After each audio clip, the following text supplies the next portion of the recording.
All right, we're here. We are here. Yes. So last week we kind of were, getting adjusted to coming back from break, so we didn't do our intro properly. So let's hit it now. So I'm Demetrius, And I'm Demetrius, and Meets presents. the Blurred City Podcast. All right. So for those that have caught in, last week we did our part one character study of Naruto. To me, one of the most important anime characters of the past 20 years. This week we are and that was just the base original Naruto run, going up from the start of the show up to the end of the Sasuke retrieval arc. This week we are doing Naruto Shippuden up to bits of Boruto. We're also going to include the movie The Last in that. So if you haven't seen part one, you can run back and listen to that, or keep listening to this one and run back as well. So just, yeah, two parts. Really wanted to show our appreciation for this character. Also, considering the fact that he's going to get like 4 new episodes sometime around the next few weeks or so. So that's definitely hype. So let's hit us with the legal spiegel. All right, the purpose of this podcast is to explore digital and print media. Also, as we reference, are owned by the respective companies, and our thoughts and opinions are strictly our own and reflect no biases or corporate agendas. Your discretion is advised. All right, so usually around this time, we do the What's Hot, and we talk about things that are in anime, comic books, TV shows, movies, things like that. There's something like real world that kind of happened by the time people are hearing this last week that I just really want to talk about. Meech, is there anything for the What's Hot that you want to quickly run through?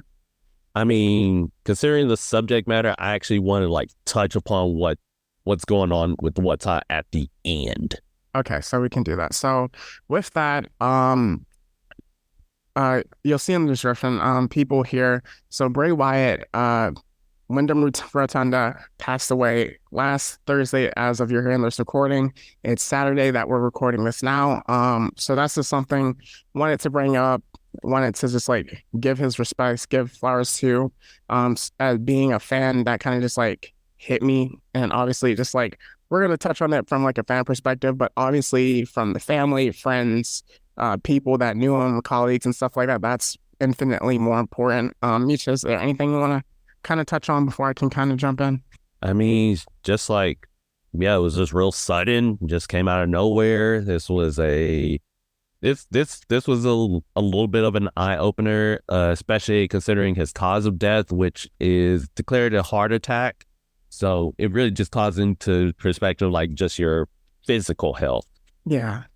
For me, that kind of caught me. So just kind of with my fandom people, we talked about the tiers of scorn and stuff like that, but for wrestling, I've been a wrestling fan since at minimum second grade.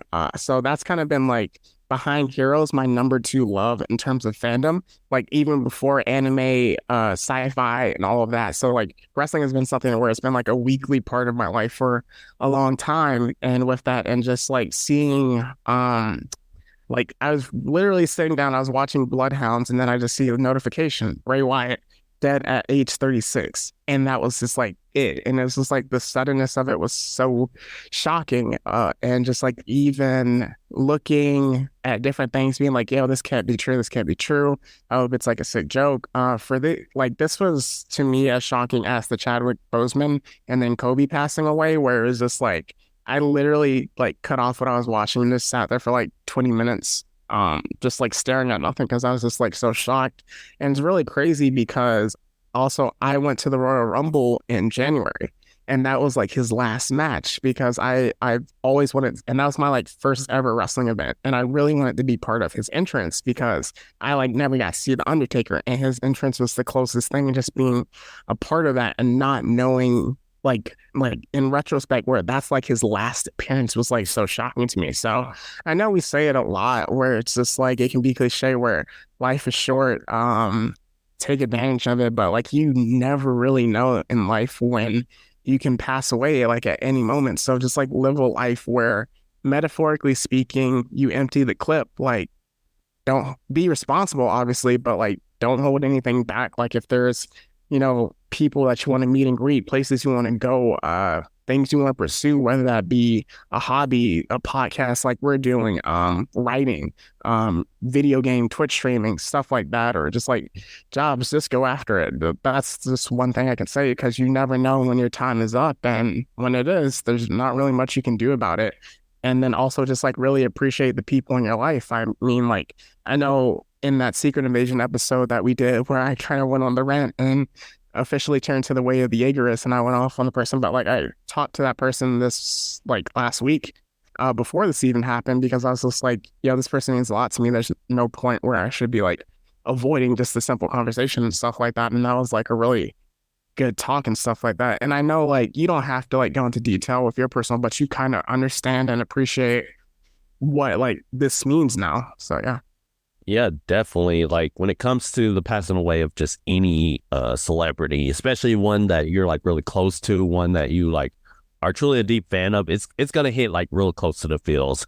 Like I know me personally, I wasn't too much into wrestling. It's like pretty much my main wrestlers who I can think of are, of course, Triple H, of course, The Undertaker, and John Cena, The Rock, you know, all the heavy hitters, you know, and like, and I may not been like part of the fandom, but I could still like sympathize with you all, especially, and sympathize with everyone and the families of Bray Wyatt and like how they must be going through just pure heartbreak right now. And I just, again, want to send out my condolences to them. And as you said, it may be cliche to say like, hey, life is short and spend time with your loved ones as much as you can. But in all retrospect, it's real. Like you have to. And I love the philosophy of, hey, I have no enemies, because like you want to be able to, you know, like be able to make amends with folks. Like life's too short to be having a real petty argument or like or a real major one for that matter. Just like, hey, we're all people here, we're all just trying our best, and at the end of the day, like we just really need to like come together, because you may never know when your time is up, and when it's up, it's up. Yeah, so just with that, show love to the people in your lives and take advantage. Again, like I said, live a life where you empty the clip. So with that, we're going to take a break, and then we're going to come back with our second part of the Naruto character study.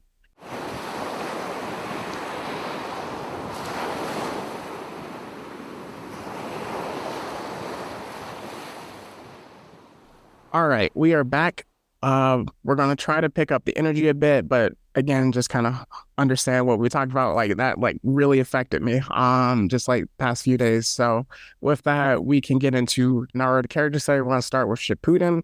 And with that, kind of just like this is when we started to see the popularity boost of it. I don't know if you want to touch on it now, or if you want to touch on first the part where we had to watch Shippuden in a weird way because it wasn't necessarily on Toonami when it first came out. What's Toonami? Well, it's Toonami during that time frame, because at least for me, when I had to watch it, at this point I was still a dubber, so like I really much watched almost everything exclusively in the dub. I know a certain third co-host understands, but just come over to the real side. I'm just saying. But I don't know if this was the case for you, but for me, I had to watch it through. Oh, good heavens! I have to say it. I had to watch it through Disney XD. Okay. Oh yeah, I forgot it came on that way. Yeah. Yeah. So Disney XD for like a very short period of time. I think it was all the way up to the like Sasuke retrieval arc. I mean, not the Sasuke retrieval arc. You know, like the Orochimaru arc. Yeah. The Tenchi Bridge arc. Yeah. They ran it through all the way up to that. And when I say they censored the mess out of that show, they censored the mess out of that show. Like blood gone, like kunai and swords basically gone if they were pointing at somebody's like vital organs. So if you got stabbed, it was gone. Or just like sequences where if it was intense violence, they cut away. And like you still hear the violence in the background, but it's like cuts to something else. And then a certain transformation that happens on later in the series, the four-tail transformation, they censored that to the highest heavens. I never saw that get censored. Dang. Oh yeah, that was the way I had to watch it. But fortunately for me, manga. So that's fair. I was straight. Yeah, for me, I know like Gab Freak talked about it before, not on the pod, but watching it on YouTube through like different parts of it, where it's like or part two, part three, different subtitles. And then I think that's when I first started watching it in sub. Yeah. So with that, just like and then the subtitles would sometimes be like different language, and then you'd have to find the proper version of it because like again, just that transition period was really weird. So I think the Gara arc up to I would say the Tensei Bridge kind of was all YouTube, mostly YouTube, and then like poking around from time to time before like it got picked up on Hulu later. And then when we get to it later, I started reading the manga for Shippuden at a certain point. So Yep, definitely. And all I gotta say is when we are as fans, we are anime fans are really resourceful when it comes to getting their media. The Dragon Ball fandom is no exception, especially considering the fact that they would rent out, like people will actually get the Spanish dub of the series because that one had the English translations first and got like the bootleg of bootlegs yeah. on the VHS tapes. Just let's not talk about that time. Let's not talk about that time. Yeah. So like at the start of it, we can once we get to the recap, we can kind of talk about when the popularity boosted, but at this point it was still like not as high as it was. I would say in Pain arc, it got really big. Maybe the War arc, and then people came back to it. I would even say like even slightly before Pain, like during the Sasuke Itachi fight. That was yeah. Because you got to remember that came right before Pain. So I'm just trying to remember the popularity of it because like there was like a time where it was like down and then it spiked. So yeah. Yep. And that was at least the rough time frame of when that happened. But yeah, like let's go ahead, get into it. All right, so with that, we are getting into our Naruto part 2 character studies, starting with Shippuden. So we talk about the return, one of the best OPs of Shippuden, in my opinion, because that goes crazy. And exactly. And then, man, the Akatsuki, you want to talk about like a group at the time where they made it seem like dangerous? The Akatsuki were it up to a certain point. Yep. But yeah, let's address an elephant in the room, which is the fact just how the show actually opened up with a flash forward to them in Team 7. You're just like, so you're just gonna spoil basically a big moment of the series all the way at the beginning. That's kind of wild. Oh, like they did in Boruto, and then gave us filler trash for 200 episodes. See, that was just them not learning. That was just them not learning from their mistakes. This was a genuine trash, but so let's get into it, man. But let's get into it. All right, so it cuts to 3 years later, and then you see just two individuals walking into the village, and then you see the reactions of everybody's like, hold on, is that who I think it is? And then it cuts to Naruto standing on top of a water tower, looking over the Leaf Mount Rushmore, and he's like, hey, Leaf Village, your boy has come back with the ultimate Riz. And you see like he came back with a new getup. Instead of going with the orange and blue, decided to go with the orange and black. You know, orange is the new black. You know what I'm saying? And he's taller. Of course, like everybody is like reacting to like Naruto's return, and Jiraiya is just there being a goat. Even though we do need to talk about how this man totally failed Naruto as a teacher in those 3 years, but but we're not getting into that right now. We're not getting. We'll touch about that later. Yes. But yeah, so he's basically reuniting with everybody, you know, like Sakura's noting how much taller he's gotten, but he still basically has the same personality. Like he grew, but he didn't grow because he's a 16-year-old. He still has one thing on his mind. And like, of course, he goes Konohamaru. He's basically like a little older now. And just Naruto getting reacquainted with the village and just everybody. Right. And everybody seeing them again after 3 years. So yeah, coming back with that, you see Kakashi, he pulls up and he's like, "Hey, do you still got it?" So they do the bell test again, and then he almost got his revenge on Kakashi. Woo. He almost got the get back. Listen, you have to get it back in blood. I'm just saying. Though, in my opinion, like, while I actually loved this fight, right, or this confrontation, showcasing just how much Naruto has grown, of course, like him using his shadow clones more strategically, Yeah. seeing Sakura with her monster strength.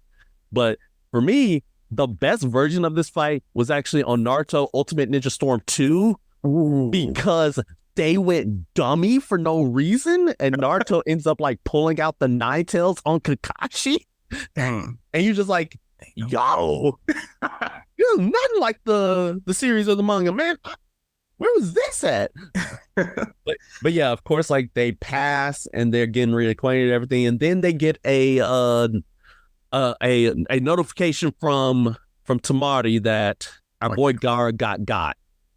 Yes. So with that, we also did a character study of Gara. So a lot of it we kind of touched on there, so we don't need to necessarily repeat. And then also a lot of the happenings that occurred were between Sakura and Grandma Chio, and then also Sasori. So with that, we can kind of speed along. Obviously Gara, he has Toby's pull from him. At that final scene, we see Granny Chio giving her life, and then Naruto pulls up and helps her with that. So if you kind of want to just touch on that dynamic and how he once again was bonded with Gara, who achieved what Naruto had always hoped to achieve. Yeah, so of course Gara became the Kage of his village, and that's something Naruto always wanted. So he's extra on point trying to go find and save Gara. Of course, they run into speed bumps along the way, and by speed bump, that speed bump's name is Itachi Uchiha, and you're just like, ooh. So, of course, like, Naruto's pretty much having to deal with the older brother of his best friend, whose best friend is trying to kill. So Naruto, of course, he gets genjutsu nearly immediately. Yeah. Which is kind of a running thing with Itachi. And with that, right, Naruto managed to finally get out of it with the help of his teammates. He shows off his new move, which is just giant Rasengan, and to show like how much he's grown. And then we get to like him chasing after Datara, who basically starts disrespecting the corpse of Gara, and Naruto starts losing it. And by losing it, he pulls out the Tail Beast cloak. And by losing it, he pulls out two tails of the Tail Beast cloak. And that's where we start denoting that, like, okay, when he did it against Sasuke, he was only at the one tail stage, but the more tails you pull out, the stronger he gets, but the more the fox is taking control of him. And it hurts him as well. Yes, which is slowly becoming a problem, as Kakashi was, of course, given the warning about that from Jiraiya. It's like, hey, if you start seeing that cloak come out, stop him before he gets the four tails. Mm-hmm. And we never hear, like, why four tails is a problem in this arc. So he has to, slap a seal on Naruto, get him under control, and then basically talk no jutsu's Granny Chio after he comes to, like, hey, Gara gave up his life.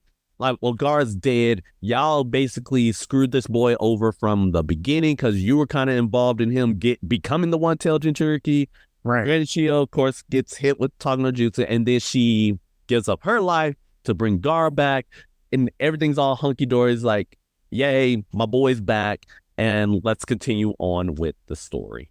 Yeah, so kind of with that, I believe, like, going back and reviewing the series like we did in order to prep for this, talk no jutsu by the end of it makes a lot more sense and context. I think now people just kind of make fun of it just to make fun of it. But if you see his character development, especially in Shippuden, talk no jutsu makes a lot more sense in the Thorfinn school of I have no enemies. So kind of with that, skipping ahead, obviously Gara gets back. So Sai gets added to the team, who is added on by Danzo. We kind of will touch on Danzo a little bit later. Yamamoto, he's kind of the replacement for Kakashi. I forgot why they take Kakashi off the team. The fact he used his Mangekyo Sharingan to detain Datara, and because he's not an Uchiha. The Mangekyo takes too much chakra out of him, so he's bedridden. Yes, and then with Yamato being a clone of the first Hokage, he also is able to better seal the Nine Tails as well. But also in this arc, I might be getting the placement of it wrong, but Naruto starts to learn more about like his powers and training, where kind of like he said with Jiraiya, he learns that his shadow clones, and this, I don't know if this was always meant to be, but his shadow clones should be used to gather information, whatever they learn. It's much later. Okay, so all right, so I believe then the arc is then we go into the Tenchi Bridge, right? Yup. And we learn about the foretell. So with that, there's a plan to kind of get to Orochimaru because he used to work with Sasori, the puppet master. And then with that, Yamamoto is there. Kind of skipping ahead again, we don't need to cover the entire series if you've seen it. So with that, this is the first time he's seen Orochimaru 3+ years, like ever since Sasuke left. And like that's a lot of hatred he has towards this man because he literally took his best friend away from him. CP talking spicy, he's talking extra spicy too. Absolutely. So kind of just like with that, Naruto snaps and we see foretells, and then kind of like what you mentioned, we get a flashback and it shows that he left a big scar on Jiraiya. And I don't think he remembered that he left the scar on Jiraiya, right? No, it's because whenever he transforms into the foretells, it's the fox takes over his body, so he has no recollection of anything that happens to him. Yes. So this is the first time we ever see the foretells. He completely turns up. Like he hurts Sakura as well. Again, that's also the first time that Sakura knows that like Naruto had the nine-tailed fox in him, and like his drive to saving Sasuke turned Naruto into a monster. Yes. Was she not there when I guess a lot of the younger people don't understand, like when he fought Neji, like only the older adults. So that kind of makes sense because like even Neji was like, what is this chakra? But everyone else understood like what the chakra was. It's like the adults realize what's that red chakra is. No, none of the Konoha 12 does. Absolutely. So with that, she sees it. She's shocked and like just like seeing that. So she gets injured. And then Naruto, he pulls out that tail beast bomb boy and blows all them. Like that was crazy. Like he was giving Orochimaru the hands and feet, man. The hands, the feet, the tails. And I gotta say, like, if Orochimaru didn't have the forward thinking of basically Orochimaru was forced to remove Naruto. Like he had to push him away and send him towards Yamato and everybody else. Cause like if I keep going, I'm gonna die. Yes. So yeah, of course that's when Yamato is like, okay, time to show them why I was chosen. He seals Naruto, he seals like the Nine-Tails chakra away, and then Sakura has to heal Naruto because when he transforms into the Four-Tailed state, his skin peels off. Yeah. Like it peels off and starts burning, which is what they censored out and said it transitions to like him just being angry and then just boom, transform. Okay. Which I was like, trash. So yeah, and of course, like Sakura has to heal him, and then Yamato has to explain to Naruto, like, hey, it was because you recklessly got in your feelings and unleashed the Nine-Tails that you caused Sakura so much pain because she had to get healed by Kabuto of all people. And then like it burns her, right? Yeah, as well. Sakura is poison to everybody else. Mm-hmm. So yeah, just moving on. Naruto's feeling real remorseful, but they still continue on with the mission. They get inside the Orochimaru's facility. Sai decides to go rogue, and he learns why that was a terrible idea and why he is basically 8th tier character. He gets put on a t-shirt real quickly by Sasuke. Yes. And that reunion is full of emotion because like Sasuke and meeting Naruto and Sakura for the first time in years. And it shows like the results of his training because he just bolos everybody. Dude, the scene where Naruto was about to tap into the Nine-Tails and Sasuke was like, nah, fam. That was crazy. And that's when Sasuke realizes that Naruto had that fox in him. Mm-hmm. He doesn't have that dog in him. He got that fox in him. That fox. And yeah, and then Sasuke was like, all right, I've had enough of y'all. I'm about to kill y'all with Kirin but we didn't know that was kidding yet. And then Orochimaru stops and is like, hey, listen, these fools needs to stay alive because they can kill some more Akatsuki members for you. And it left Naruto and Sakura in a deep depressive state for a while. All right, and since this is a character study, we can kind of get into just like his mental state of it, where it's just like, man, that failure that he had to deal with of just like, dude, I haven't seen you in 3 years. The last time we saw each other, you almost killed me. And like he didn't know that Sasuke had an opportunity to kill him, like once he was down and stuff like that. So it's like he's thinking, and then also like I've been training with one of the legendary, signing, but also Sasuke is when you think about it as well. But like last time he faced Orochimaru, they quote unquote beat Orochimaru. So that's kind of tough to deal with, where it's like my training was nothing. Yeah, it's like it just proves like Naruto is basically encountering failure twice of the same mission, and yeah, and then also it's another added level because of the fact that like at this point he's basically mentally nerfed from his Four Tails experience, as well, because they're like, hey, like Sakura got hurt because of me. I will not rely on the Nine-Tailed Fox, which is what he had to use in order to be on par with a pre-trained Sasuke in the first place. And seeing Sasuke bolo both of them without even using his curse mark, like that was enough for him. He was down and out, and essentially like now Naruto is more determined than ever to train in order to catch up with Sasuke.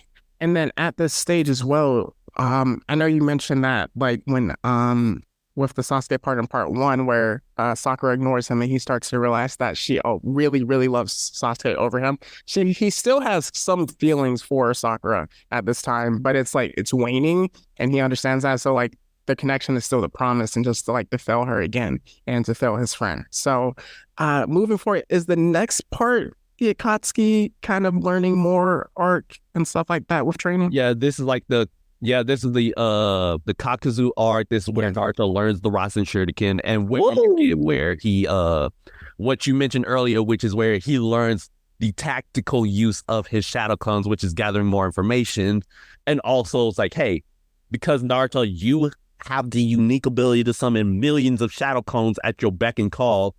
Kakashi and Yamato are like, all right, we're going to have all your clones and yourself training in order to master like elemental energy, because of the fact that like Sasuke mastered lightning style. Lightning, then he has fire because of the Uchihas. Yeah, and he has fire as well. Like you need something. And then we learned that he has wind, which while it's negging against fire, but it is strong against lightning style. Yeah. So like he's training, of course, learning about like his energy, like trying to develop a jutsu, or essentially complete the jutsu that the fourth Hokage created. I think this was like a really cool introduction. It's kind of like with JoJo, where it's like the first part of it was Hamon, I believe is what it was called. So like the magic abilities, and then they transitioned it into stance. Whereas like with the chakra, it has element that added. So again, like with that Kakuza, and he is also with Hidan, Shikamaru solos him after RIP Asuma Sensei. So then Naruto, he pulls up after his training, and this is kind of like where he was on that Ichigo thing, where he's like, I'm gonna do it myself. Everyone just like stay back, because like for him, he really needed to prove himself. So he was getting done in at a bit, but then he was like, okay, I got this. And he pulls out that Rasen Shuriken and obliterates this man. I believe I saw something where it's like Naruto actually doesn't kill a lot of people in the show, and like this is one of the few people that he actually kills. He doesn't kill Kakuzu, actually. He just, what happens? So the thing is that the Rasen Shuriken, when he uses it on Kakuzu, it literally tears all of his chakra points, and also all the chakra points in Naruto's hand at the same time, which is why he was forbidden to use it. But like Kakuzu is still left alive, and then Kakashi has to come in and kill him. Donut spot, yes. So it's a combo kill. Yeah, it's just Kakashi double tapping. It was the MK1. Yeah, combo kill. He just double tapped him. But, All right. but yeah, so Naruto's like he's now in the hospital, like because his Rasen Shuriken messed him up. And then at this point, like while he's in the hospital, he learns that Sasuke killed Orochimaru, and now Sasuke's going on the hunt for Itachi. And because of that, he decides in his infinite wisdom, like him and like his group, to go out and find Itachi first. And of course, Naruto ends up finding Itachi. And this is where you get like a really great sequence that displays both characters in a pretty positive light, where Naruto's basically like saying like, hey, no, Itachi's like, why are you so obsessed with my brother? And then Naruto's like, hey, to me, he's my best friend, and I've been a better brother to him than you ever were, my boy. And this is before we learn about Itachi. Yep. And because of that, like Itachi just smiles and then puts a crow in Naruto's throat. Pause.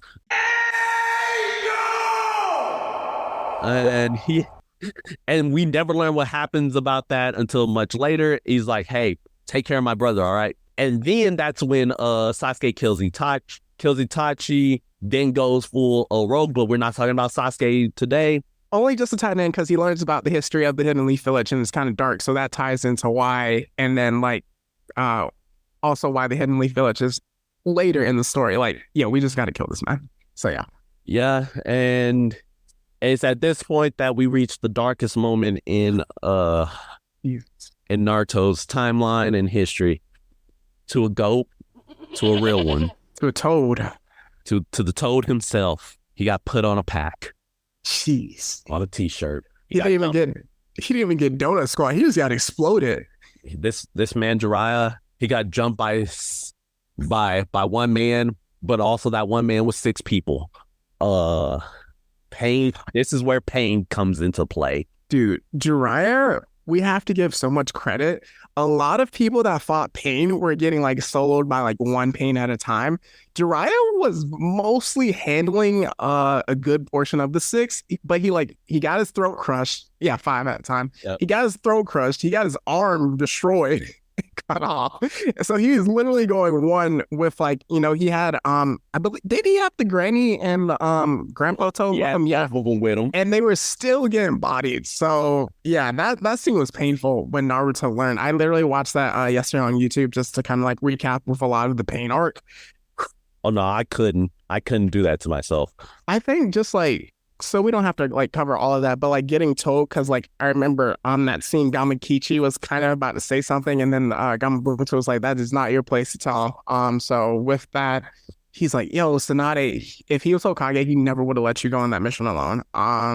And like that, their dynamic, Jiraiya is like only the second person where he never had to prove himself to Jiraiya. Hinata is number 1. And then like Jiraiya was like number 2. Like he like got connected with Jiraiya because of like the perviness, but like the whole connection, like even with Kakashi, he had to be like, hey, I'm capable, even though his dad was Kakashi's mentor and stuff like that. But he still had to prove himself. And then even with Furuka Sensei, he had to prove himself. Maybe not Ichiraka guy, but I mean that's not like She's number 3. That's number 3. So like, but Jiraiya like took him in, essentially being his granddad, teaching Godfather, actually. Yes, Godfather, teaching him the Rasengan, saying, hey, you can surpass the 4th. I believe in you. You are the child of destiny. And man, their dynamic was just so beautiful, even just like going away for those 3 years and just taking care of him. He was that person that Naruto could lean on in so many times. I mean, even later in that episode, man, Iruka showing again why he was actually Naruto's dad on Earth, being like, hey, this man was proud of you. You're not a failure and stuff like that. So that was definitely tough. And then I believe from there, he gets pulled away to go to Sage training mode. Yep. Because at this point, like, Naruto's still in like full mourning mode, and he's like, and then he knows like, all right, basically he's in full revenge mode. Like, I need to go spin it, get it back in blood. So I need all 6. Yeah. So I train with all the Toad Sages in order to Master Sage Mode, which is a feat not even Jiraiya could achieve. So this also ties in the fact of him surpassing his predecessors. Like he surpassed Minato with creating Rasen Shuriken, and now he surpassed Jiraiya with Sage Mode. And I believe this is Senjutsu, right? Yes, this is Senjutsu Sage Mode. So he's learning that, and while all that's happening, Pain decided to pull up on the village and decide to spin the block on the entire village, and then in two mighty words, Shinra Tensei obliterates the Leaf Village, kills almost everybody. Kakashi dead, Tsunade life support, and then Naruto pulls up. And one of the greatest pull-ups in anime. One of the greatest pull-ups in anime. Had that red cloak, my guy. He had the drill. And that scroll on his back, he was ready for action. And action it was. The fight between the two children of prophecy, the two apprentices of Jiraiya, yes, the two greatest ninja of the world at that time, duking it out in the remains of the Hidden Leaf. And it was a battle to behold. I'm trying to recall that. I didn't watch the full fight again. What were there other pains that were already taken out, or did he take out 5 before the whole like Hinata situation? So what happens is that like initially one of the pains got dropped, but it immediately got resurrected. So it was Naruto against all 6 pains, and he systematically takes out each and every last one of them before the main pain decided to say, all right, Naruto, come here, sit down, get stabbed, and let me teach you a lesson about the cycle of hatred, which is the best speech in anime history. I don't want to hear any debate, because that cycle of hatred speech is so powerful that it had Naruto speechless. Yeah. When have you had Naruto not be able to give a response? It was the no talk jutsu. Yes. Pain almost talk no jutsu Naruto. And like, I just love that. I can do a whole episode alone on the cycle of hatred and just Pain's character. In fact, put it in the put it in the notes. We're doing a Patreon analysis. Yes, let's do a Patreon sponsored episode of the character analysis of Pain. So let's get it. All right, so let's get into it. Into what I consider to be one of the most dirty scenes I've seen in all time. Jesus. Hinata, baby girl. She did the one thing Sakura could never. She pulled up for her mans. Yes. And she tried her best. She tried her hardest. She knew she was about to die. She knew what was up, and she knew first thing is like, listen, the reason I'm doing all this, Naruto, is because I love you. And this ain't no I like you. This ain't no like familial or friendship. No, I love you. Yes. And then she dies. Dude, just like, oh my gosh, like her pulling out like the lion's fist. Whoa, and then like her first move was to take out like the rods, because she understood that I can't beat Pain, but Naruto, I believe he can. So like, even if I have to die to stop Pain, I'll do it. And then Pain, when he was like, come here, almighty pull, sit down. And then he was like, love breeds sacrifice. Sacrifice breeds hatred. Hatred breeds pain. I was like, no. And then he ends it off with no pain. Wild. And Naruto immediately goes four tails. Like, immediately goes 4. And like pulls out, and we eventually get 6. And one scene, because I was watching that fight, you know, when he hits him with like essentially a brick wall, he hit him with the folding chair jutsu.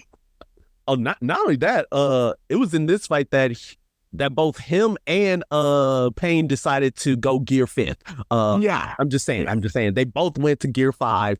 They were in tuned level of shenanigans, and yeah, it said once that 6 tail hit, that's when all bets were off because Yamato's outside of the village at this point, so he can't come back in time to stop Naruto from going roughshod. Not that he could do anything anyway, because he destroyed it. Yeah, he destroyed the thing that seals the tail beast chakra. So he's like, nah, run in your pockets, and then he pulls out 8 tails after planetary destruction. Yes, after Chibaku Tensei, after fighting and pretty much running Pain's pockets, Pain's like, okay, I need to end this, put him in the moon, and then 8 tails comes out, and you're just like, oh no, because when you see like in the mindscape, you see Naruto, he's basically full on depression. He rising up to like take off the seals. Like, I'm done with everything. Pain wants me to know pain. I'm gonna show him pain. And then in comes Daddy. I'm wearing the cloak right now. Minato with the clean pull up. So kind of like what we'll get in with the tie-in. We see he was like, hey, when I sealed the fox in you, I sealed a little bit of myself, just in case this ever were to happen. And he kind of just like, this is the first time that Naruto ever realizes who his dad is, which is crazy because if you see the pictures of them, like he's like literally the only other person with yellow hair, and no one ever mentions like, hey, like tells him who his parents is, which is crazy because he lives by himself since he was a kid because of the third Hokage. Actually, it's not just because of the third Hokage. It's because of this other person we're gonna talk about later named Danzo. But yes, but we ain't talking about him right now. But just that was touching. And then just being like, hey, I believe in you, Naruto. You don't have to do this. Both like telling the sacrifice, telling how the Nine Tails like came to be and attacked the village, and a little bit of tying into Toby, but I believe at the time he believes it's Madara. Yeah, right. So so kind of with that. So they have a conversation, and then he's like, I believe in you, go get him. And man, that final Rasengan he hits at Pain is just beautiful. Yep. Takes him out, and then he's like, all right, I know all these are puppets. I need to go find the real one. Senjutsu. Yeah. And murder him. Like, remember, he still has murder on the mind. Right. He goes to the hiding spot, and he talks with Nagato. He talks with the real Pain. And essentially, this becomes now you thought Neji versus Naruto was a fight of ideals. This was a fight of ideals because essentially, like, the two children of prophecy just having a conversation, talking about just how much hatred there is in the ninja world. It's like, hey, Jiraiya wanted to give, like, he entrusted the task for both of us, and this was the answer I came up with, Naruto. What answer do you have? And Naruto's like, hey, I may not know the answer right now, but a lot of people are counting on me. A lot of people believe in me, and I will do what it takes to find peace for Jiraiya. And while I hate your guts, I really do, I can't bring myself to kill you because it would sully the memory of Jiraiya. And it's either this part or when he gets like the training arc, but he's like, I'm going to take on the pain of and hatred of the world for you. And then with that, like Nagato is so touched that he then does the resurrection jutsu. And is it resurrection? Because like there's like, the forbidden one where they bring like no, that's the reanimation. So it's the resurrection. Yeah. This was resurrection because it brings back all the people who died recently. Know that it does not bring back Jiraiya because he long dead by this point. Yeah. And Toby and Madara are livid because that was not the plan. So with that, like we see again, Naruto, and one of the best moments of the show is when he gets back to the village and they hail him as a hero.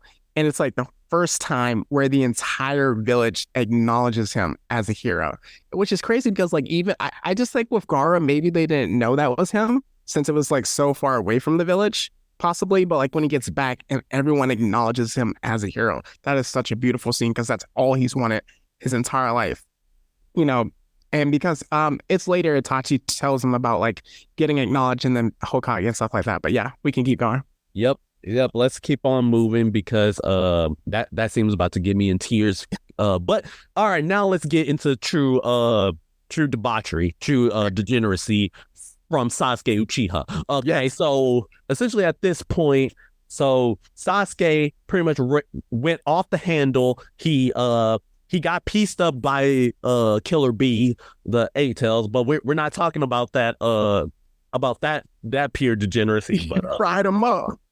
we're not talking about that pack watch, but still, like, Killer B, he's missing because he decided to escape the village. It's like, hey, this is a perfect chance for me to leave. So everybody thinking that Killer B got taken out by Sasuke, who joined the Akatsuki. Naruto is full distress, and now an order has been put out that Sasuke is persona non grata, excommunicado, RIP on sight. Is this before or after Kage-sama, 5 comic Kage-sama? Right before. Okay. That's why I say, like, this is going to be pure debauchery because things go off the handle. And then at this point, most of the Akatsuki at this time are like mostly dead. Like, it's really just like Zetsu, Toby. Zume. Yes, who then later, our boy Guy handles him. So, it's Pack Watch too. But yes. But yeah, so like essentially like what happens is that Naruto, he tries to go to the Raikage's, like, who's the brother of Killer Bee's, like, hey, listen, please don't kill Sasuke. He on his knees. He begging on his knees for him not to kill that. And Raikage's like, nah, he took out my brother. Yes. Putting him on a path.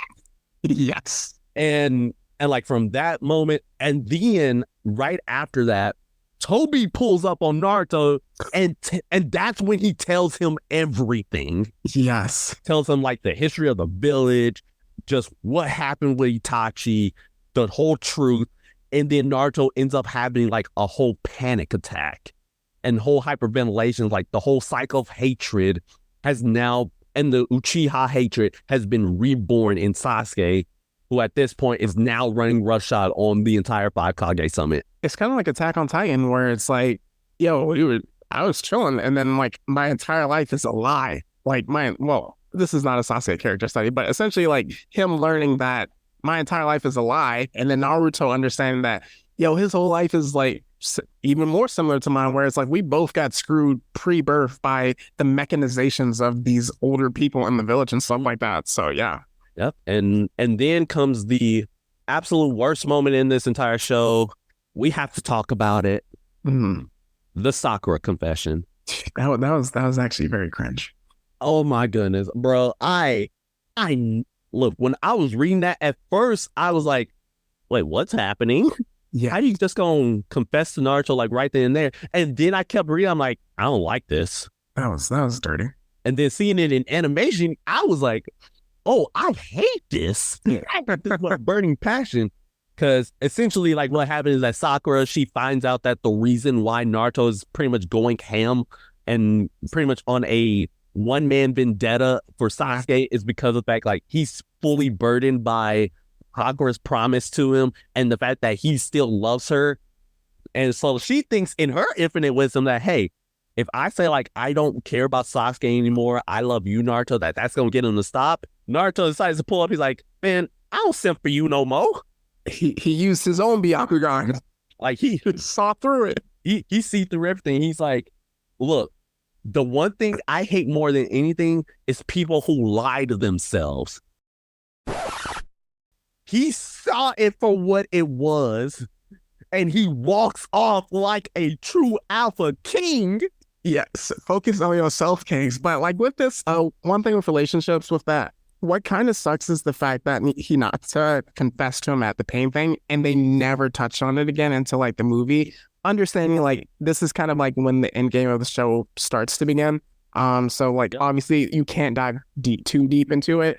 So with that, also during that time she confesses, I believe they're looking for Sasuke, and Sasuke pulls up again and gives Naruto the beating of his life.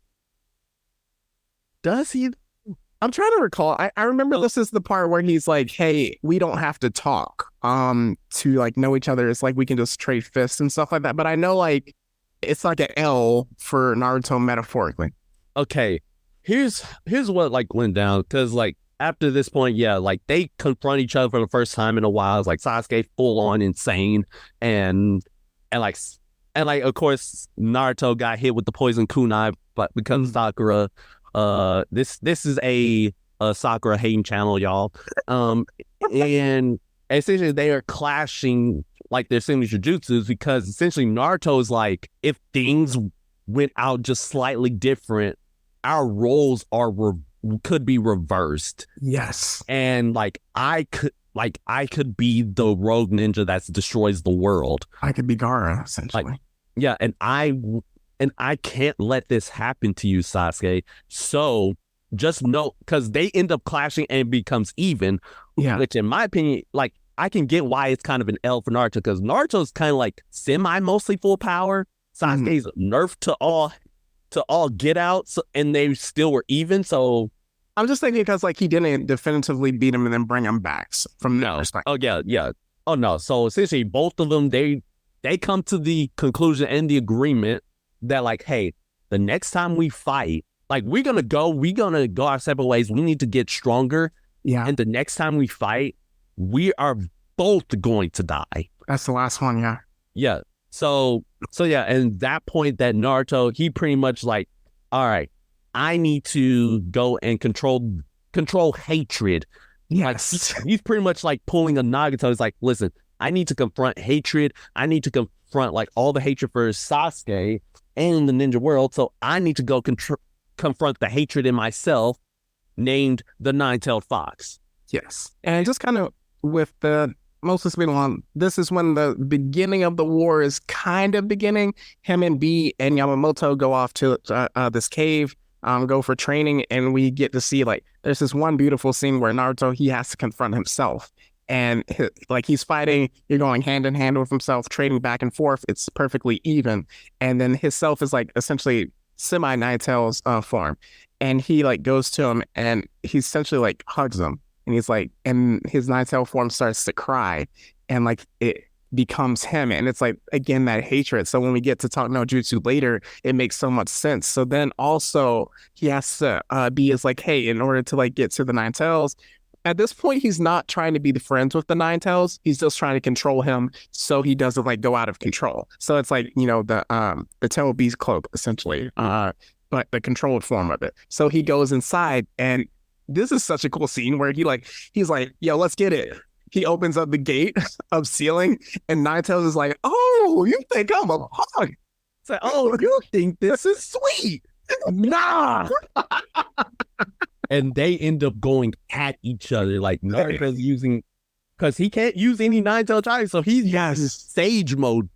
And so they got giant Rasengan millions of Rasengan barrages, Rasen shurikens, and then when it comes to a tug of war, he ends up losing the tug of war because he still can't fully comprehend and can't fully control all of that hate until Mama appears. Woo! That was a beautiful scene. Yep. And it's when he realizes that, because he first thinks that's another illusion from the Nine-Tailed Fox. And then but then he realizes from her speech patterns, wait, that's my mama. Waterworks. And Waterworks, I tell you. Runs and hugs her. That's crazy. His whole life for 16 years, he had never met did not know who his dad was, did not know his mom was, had no real, he had semi-parental figures, obviously Jiraiya or Rupica, but no constant in my life every day I can go home to, and just hug that. And just their conversations, she's yo, don't worry, I got you with this Nine-Tails thing. And then let's have a conversation. And that's the first real conversation he had with his mom.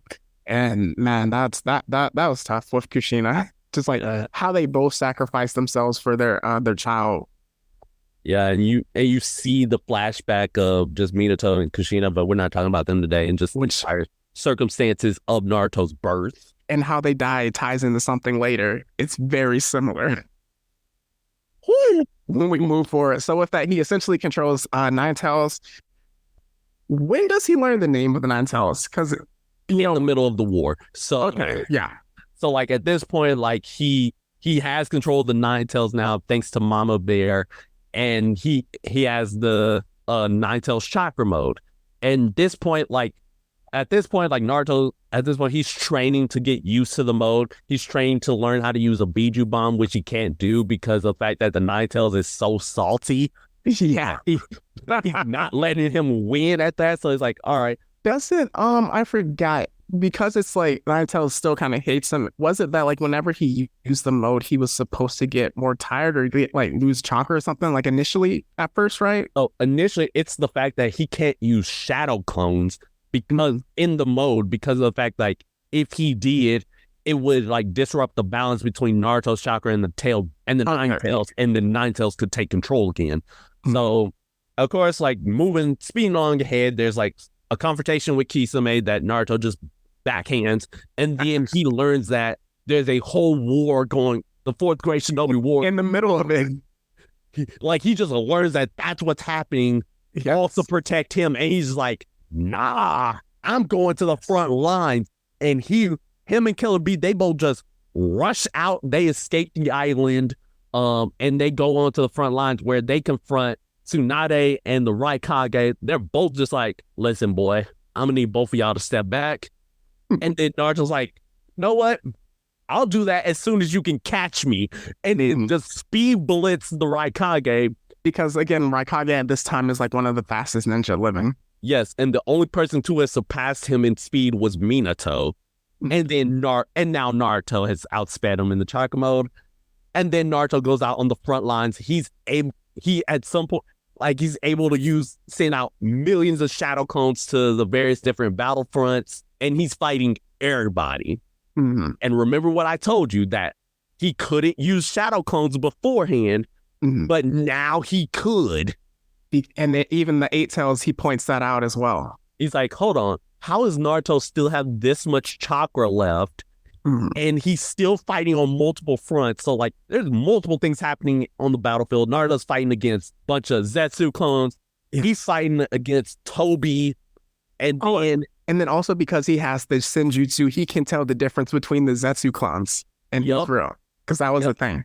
Yep. And then he ends up coming to the big boy. The real Madara. Ooh. Jesus. And it's from this moment, like, because when Madara first resurrects, he's like, let me see if I can summon the Nine Tails. Realized he couldn't because Naruto, he just feels so much like pain, but it's not pain from like the Nine Tails like being summoned. It's pain because that Nine Tails is full on hatred for Madara. Yes. If there was one person that the Nine Tails hated more than Naruto at that moment, it was Madara and Toby. And he's like, oh nah, he's a problem. And without saying anything to Naruto, it's throughout this entire confrontation that we learn that the Nine Tails has been secretly helping Naruto the entire time. Yes. In this entire war. And of course, like he's the real Naruto's fighting Toby, and that's when he learns like what the Nine Tails' real name is, because he's fighting like all the other like resurrected tail beasts. And like in their fighting, he's of course like punches them, and is like, as you mentioned, like we can understand each other without saying a word. And he's like, okay, I know what the tail beasts, all their names are and how they don't want to be controlled. Right. Help him. They want help. So Naruto finally goes and talks with the Nine-Tailed Fox. Yeah, I just like that part. I know like when he first started like getting the power, he told him after he beat the tailed foxes, like, I'm going to take that hate out of you. I'm going to like help you heal through that, and essentially like that. And then even with like Eight Tails, he was like, yo, Nine Tails, Naruto ain't supposed to be doing all this right now. It seems like you are kind of like helping. He's like, I don't know what you're talking about. But like that whole conversation, and explaining to them the sage, the six paths and that, and then learning his name. He was like, you never asked me my name. You never understood that I did have a name. And then we learned that it's Kurama. And just like that part where they like really come together, you know, different things happen, and they, pound fist, and yo, the full cloak, just like understanding part of it. And like, I thought it was going to be like more like B, where B can just turn into the Eight Tails whenever he wants to. But like the way like Naruto does it, and it's just like the full chakra Nine Tails is so dope. So speeding along, kind of, this is where Madara and Obito are just wilding out. Got to essentially face the Ten Tails because they did it in a really cheap way, how they got the Nine Tails form. So like Sasuke pulls up. And they get reunited because it's like, yo, because Sasuke, he talks to all of the previous Kages to like get an understanding. Minato is helping Naruto. He also pulls out the cloak. Yes, so just like a cool conversation. But then another reason why Hinata is best girl, because Naruto is getting handled and he's about to get stabbed, and she immediately runs in and like stands right in front of him, just like the way his mom did when he was a child. And then, oh my gosh, Number 2. Neji runs up behind Hinata and he takes the donut squad for her, and just like that relationship, like Neji hated Hinata, like even with the fight like we talked about, and he hated Naruto originally, but Naruto with their fight with fate and ideologies and stuff like that, so Neji like turned to the side of good, well, not good, but like we started to like Neji and we understood him more, and for him to sacrifice himself like that in that way is so touching. And then Hinata again being best girl, it's just that you don't settle for somebody, you require them to be their best selves at all times. So Naruto is like in despair because like I think at this point also like their dads died, like the Shikacho, right? Yeah, like everybody dying around them. Obliterated. So then he's just like, yo, I can't do anything. And now Hinata slaps this man. It's like, this is not the Naruto that I'm in love with. Get yourself together, boy. And then, oh my God, he holds her hand and passes the Nine Tails chakra, and he just like passes it to everyone. And so they start turning the tide essentially like that. Moving forward, he frees all the tail beasts. Then things happen. Taught to Sage of the Six Paths, learn kind of the history and stuff like that. We're just speeding along for this purposes. And then after Guy got cheated because he should have beat Madara, they pull up with Sage of Six Paths powers. Him and Sasuke, if you want to take over. Yep. So, and then also I just want to quickly just go over him and Obito because they have amazing conversation as well. But it's just essentially just how like Obito's basically is a reminder of his younger self in Naruto, and Naruto's basically like, hey, come join the side of good, and he does. But yeah, as you mentioned, Guy got cheated. And Naruto and Sasuke, they both got put on t-shirts by Madara, and then Sage of Six Paths like resurrected both of them and gave them Sage of Six Paths powers, with Sasuke getting the Rinnegan. And Naruto and Sasuke are both on even footing with Madara. Madara ends up getting the Sharinegans back because Sakura screwed up once again. Again, it's the Sakura hating show. And then speeding along, like Madara gets betrayed. Infinite Tsukiyomi. Madara gets betrayed. Kaguya is born. Naruto and Sasuke just They should have let Naruto win with the reverse harm jutsu. They should have. Again, this ain't how the show works. So that would have been the greatest moment in anime history. And I bet you people would have rioted. So like at the end of that, like we get how essentially like Naruto and Sasuke and Sakura and DMS Kakashi, because DMS Kakashi's best Kakashi, they managed to steal Kaguya. All the tail beasts are free. They're all autonomous and they're all like honky dory. They're about to have a party.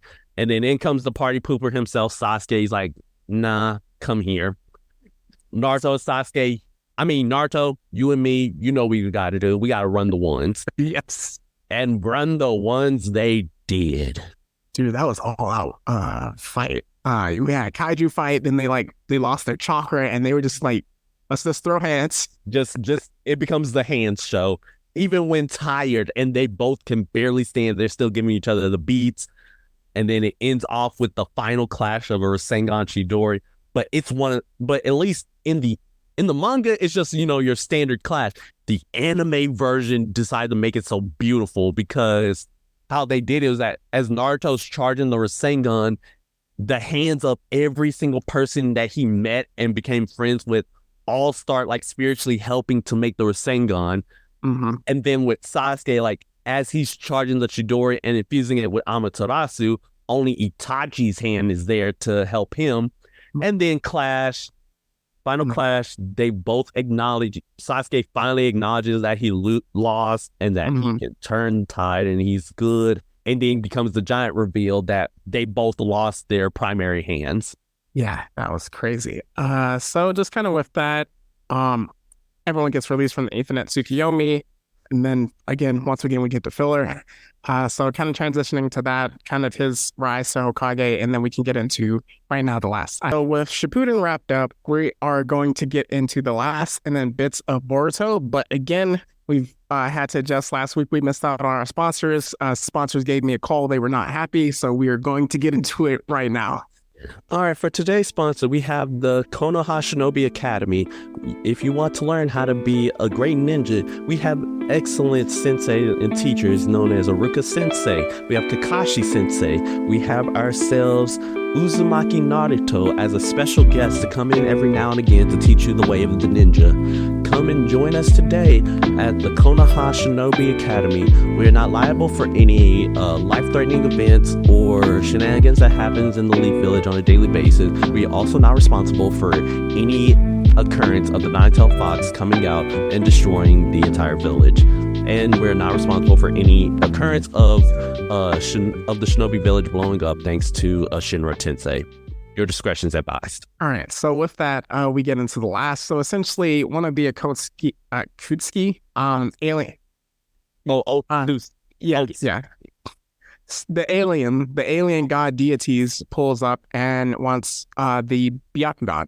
So he takes it from Hinata's sister, then is going after Hinata as well, the Byakugan princess. She is indeed a princess. We're not supposed to simp anymore. We said that on Monday. I'm simping for Hinata. Who cares? There we go. So with that, so essentially, so they go on a mission. What is the mission to do? I can't remember initially.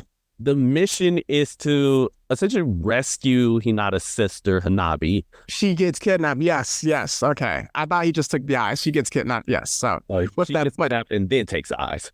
And then at the same time, throughout the, we don't have to really talk about the plot. I just want to talk about the romance. But throughout it, we get a sense of, it starts with essentially Naruto as the kid getting asked if it was the end of the world, who would you want to spend your last day with, which is why he gets the title. And like at that time, he's just like, he's still a knucklehead at that time and he doesn't really care. So then it kind of flashes forward and the moon at this time is starting to break away just because of the alien deity chicanery. So with that, the plot, Hinata goes along because it's her sister as well. And man, just like their dynamic, I believe it's one of the fights where essentially their thread of scarf. Oh, she gives them the scarf at the beginning as well. And just like with that, it gets tied so they can kind of like go into each other's memories. And which is really weird because again, Hinata told him he loved him at the pain thing, but he didn't really understand how deep that love went until then. Yeah, I mean, again, like, don't forget at that time, he is under so much duress at that point. Yes. Murder was on his mind. Yes. And like it really took Sakura of all people being the ultimate wing woman, her only useful task in this whole show to basically like tell Naruto like, hey, this girl Hinata loves you, bro. Fiending. Like she is starving for you. Bro, if you can't get that together and you can't figure that out, what is you doing? Get it together, my boy. And from that moment on, that Naruto started looking at Hinata a little different. And also, don't forget, also at the same time, Naruto got himself a new arm, courtesy of Hashirama cells. So essentially, you see them starting romance and be like kind of like little kids. Kind of like little kiddie romance, like they can't look at each other without blushing and they laughing around each other. It's kind of cute. It's very cute. And then at the end, and basically they're speeding along throughout the rest of the movie. At the end of it, there's a giant battle because Hinata essentially got captured by Toneri as well. Yeah, there's that one part where Naruto confesses, and when she hit the Eren Yeager Uno reverse card, she was like, nah, fam, and left with the dude, like my heart. I was on the floor. I was like, no. I knew something was up because I was like, there is no way that she. But then again, that could have been me because like listen, after years and after decades of simping and starving, and you finally after 10 years want to say that you love me now, nah, you gonna learn no pain. You gonna know pain. Yes. So giant kaiju fight. He gets help from Hinata, and then at the end of it, when they're returning from the moon, they have the kiss at the end in the oh my gosh, in the sky under the moonlight. That was a beautiful scene. And then we see that they have 2 kids, and I thought that was the end of the show. When I watched the movie, it was not. So we have Boruto just covering the movie. Primarily, I thought they should have started at the movie, honestly. Like right after the movie, that's when Boruto, the show, should have started. But with the movie, we see Naruto. He is a struggling dad because he has the responsibility of a Hokage. I don't think he understood that all of the paperwork of politics. And also, apparently, he doesn't know shadow clones. Well, he knows shadow clones are a thing, but the thing is, he's seeing shadow clones home rather than have a shadow clone do all the paperwork.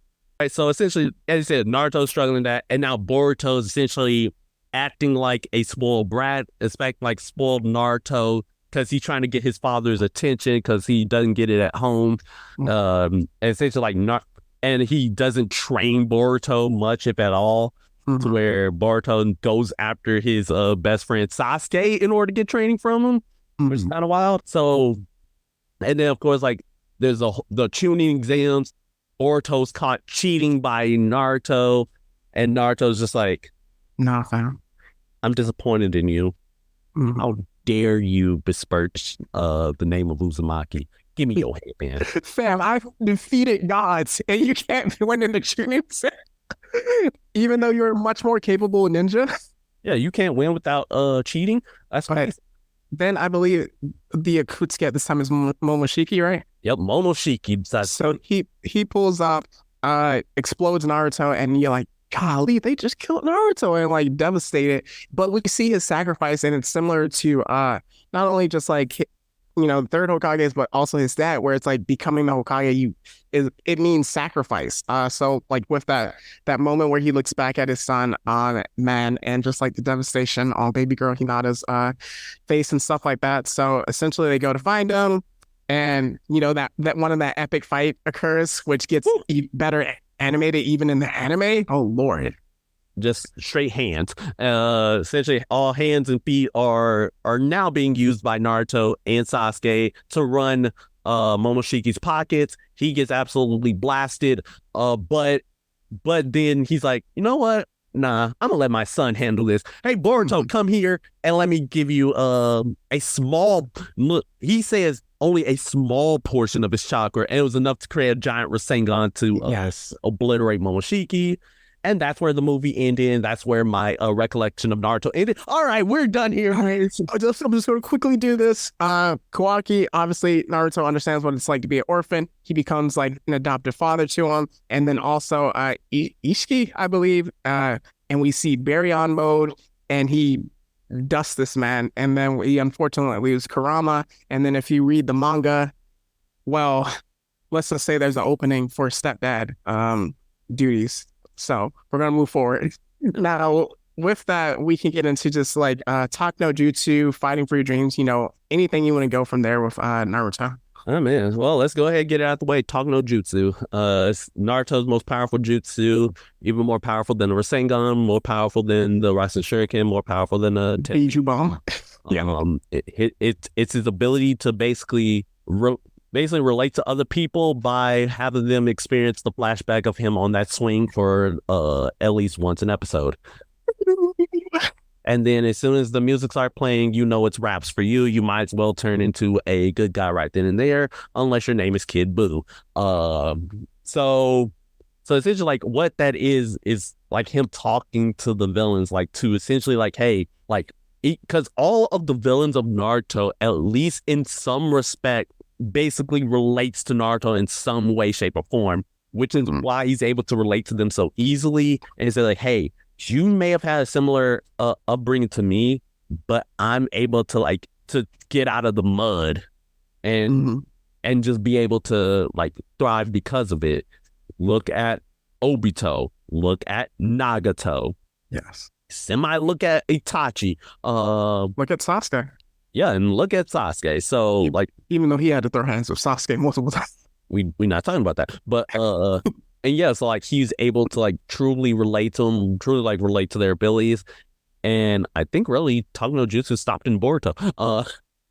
Yeah, because they're fighting gods. So yeah, At this point, like all the antagonists in Boruto are either cyborgs or aliens. So yeah. there ain't no Talk no Jutsu here. Just take this Biju bomb.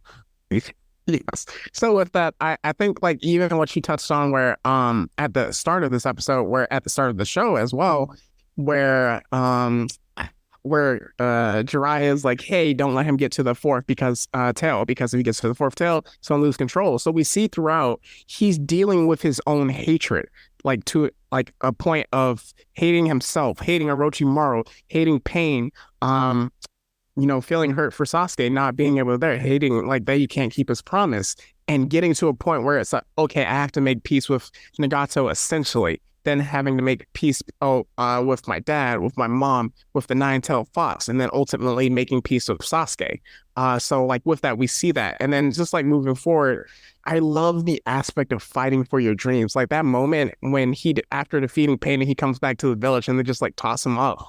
And he gets acknowledged. And then even Itachi said, it's not that you become Hokage and you get acknowledged. It's you get acknowledged and you become Hokage. And that was like kind of the symbolizing moment. So throughout all of this, he said in the very first series, I want to become Hokage. And to like reach that by the end is just like beautiful. So he earned the respect of those around him, which I think is something that's super relatable in any field that you want to work in, especially, us working in a certain fields where we're like, yo, I got to work hard for this, and you will respect me, not because I like deserve it, but because I've earned it through my hard work and my merit. And not only that, it's also even more impactful, especially as Black men, because as such, like we have to work twice or even 3 times as hard as everybody else, because there's always a stigma about us. And you see that, and we can relate to Naruto easy because the whole village hated him because of something that was completely out of his control.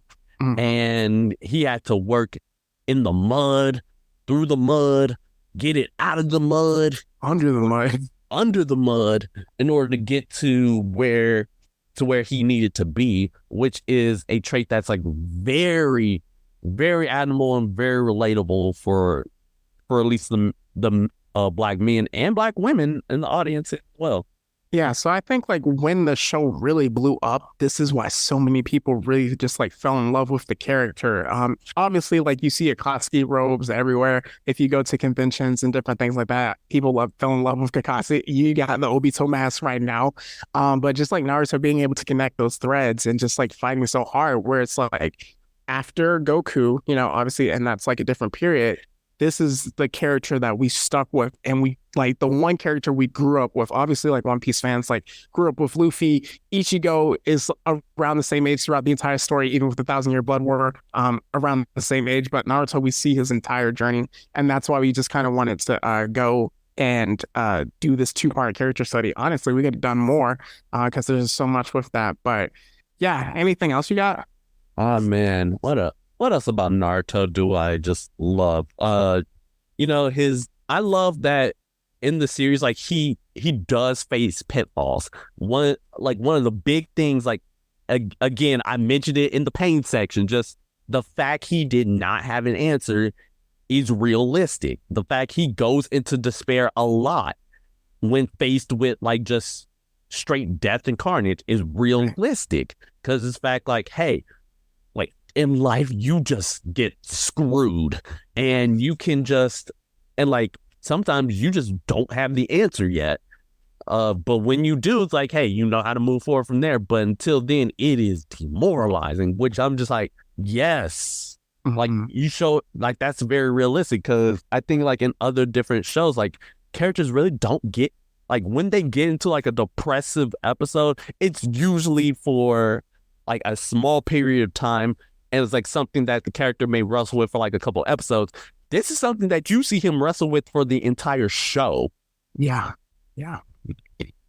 Just a lot with that. So a lot of love. So transitioning now, we're going to get into the Come Get Your Rose segment. And just like to kind of speed run through the rest of the episode, I got to give it to Hinata Uzumaki. Hinata was a day one, like day one, like sticking with, which is why she will always be and always was and always will be number one waifu.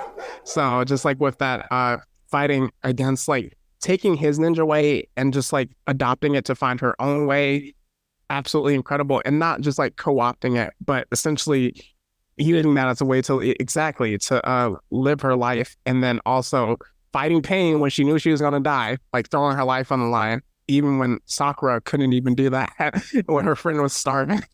Yep. That's a great come get your rose. And then also, obviously at the end, rejuvenating Naruto to be able to pass on, like after Neji passed, to like fight through it all. So yeah, come get your rose, Hinata.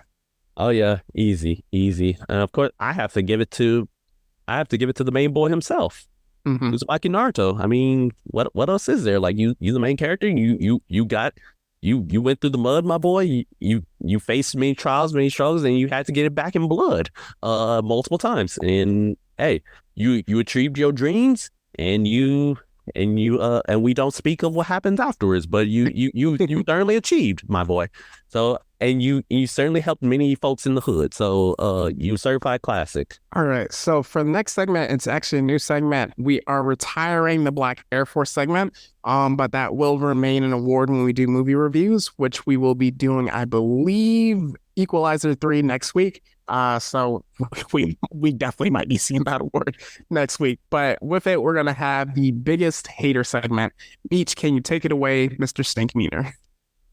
Yeah. So just wanted to explain, like, hey, we wanted to retire the Black Air Force Award because we felt like doing that as well as giving it in movies, it felt like it kind of be redundant, and also to give us a sense of identity. We decided to introduce the biggest hater segment. This was something that was discussed in our DreamCon as we were traveling. So here's the thing. What is the biggest haters in fiction? We got to preface that there are some rules. We got to preface that the one receiving the hate from the hater has to be relatively innocent. Which means like they have to get hate for absolutely no reason whatsoever. It has to be unreasonable. And then also, again, it has to be fiction. So no real life individuals. Otherwise, we'd be here for an eternity. Yes. And since this is a Naruto heavy episode, I feel no better way to introduce this segment than by introducing one of the biggest haters of all time, Danzo. You shady individual. Woo! All right, let's get into what this man did. Firstly, he attacked Shisui Uchiha and plucked out his eye, all because he had a Sharingan ability that he felt was useful for him. Number two, he basically kind of semi-orchestrated the Uchiha massacre, and in the sense of like, hey, if Itachi ain't do it, I was gonna do it, and he profited off of it. So he decided to occur a whole massacre. Why? Because he was scared of the Uchihas. He was fearful of the Uchihas. You wanna know how he profited off of it? He took a lot of their Sharingan and put it on his arm to where he could spam the ability Izanagi, and he has even more. But you wanna know what really? Like, all of that alone is enough for you to get the biggest hater award. He also undermines the third Hokage to where, like, he wanted to be Hokage. There's that time he brainwashed one of the Kages at the Five Kage Summit, and as soon as he got called out for it, unfortunately, that's when Sasuke had to appear and had to run roughshod. But if it wasn't for that, he probably would have gotten his behind whooped. But you want to know what the biggest thing I figured out about Danzo was? He was the one who leaked the information to the villagers that Naruto was the Jinchuriki of the Naito Fox. So in reality, he is kind of the cause of Naruto's own suffering.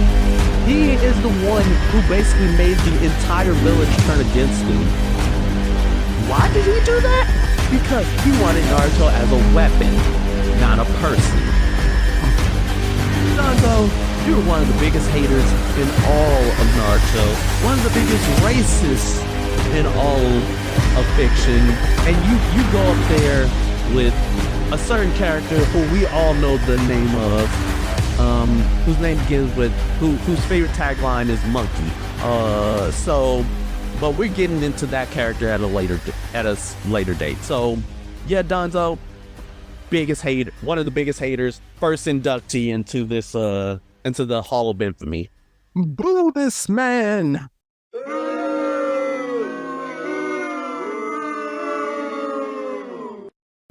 All right. So with that, again, just because of the whole situation earlier at the beginning of the show, we're gonna do the what's hot now. It's gonna be a super speed run. So Meech, whatever you got, just lay it out right now.